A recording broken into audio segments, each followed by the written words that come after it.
எப்பயுமே ஒரு கொஸ்டினை வந்து இங்கிலீஷ்லயும் படிங்க தமிழ்லயும் படிங்கன்னு சொல்றதுக்கான காரணம் என்ன தெரியுங்களா? இந்த இடத்துல பார்த்தா கபில் அப்படின்னு சொல்லிட்டு கொடுத்திருக்காங்க, இந்த இடத்துல பார்த்தா கோபால் அப்படின்னு சொல்லிட்டு கொடுத்திருக்காங்க. அப்போ தமிழ்ல பார்த்தா நமக்கு வந்து கொஸ்டின் தப்பா இருக்கு. அப்போ இங்கிலீஷ்ல இருக்க கொஸ்டின் வந்து நம்ம வந்து ஃபைனல் பண்ணிக்கலாம். சரிங்களா? சோ ஃபர்ஸ்ட் என்ன சொல்றாங்க? Arun is older than Maran அப்படி சொல்லிருக்காங்க. அதாவது அருண் மாறனை விட பெரியவர். அப்ப அருண் என்பவர் மாறனை விட பெரியவர். எழுதலாமா? எஸ், எழுதலாம். நெக்ஸ்ட், கோபால் மாறனை விட பெரியவர் ஆனால் அருணை விட சிறியவர்.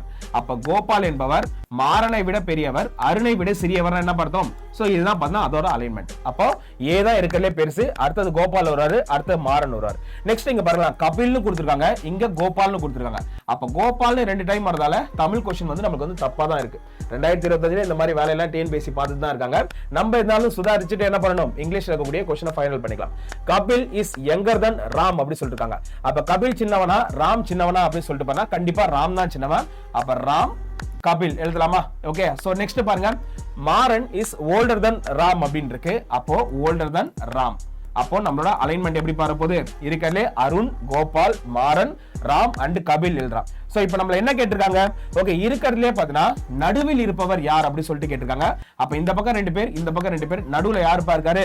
மாறன் தான் இருக்காரு. அப்ப மாறன் தான் பாத்தீங்கன்னா இருக்கறதுல என்னது மீடியம் ஏஜ், அதாவது இந்த ரெண்டு பேருக்கு நடுவுல இருக்கிறது மாறன் தான். இந்த மாதிரி நிறைய வீடியோஸ் நீங்க பார்க்கணும் அப்படின்னா நம்மளோட சேனல் என்ன பண்ணணும்? மறக்காம ஃபாலோ பண்ணிக்கணும்.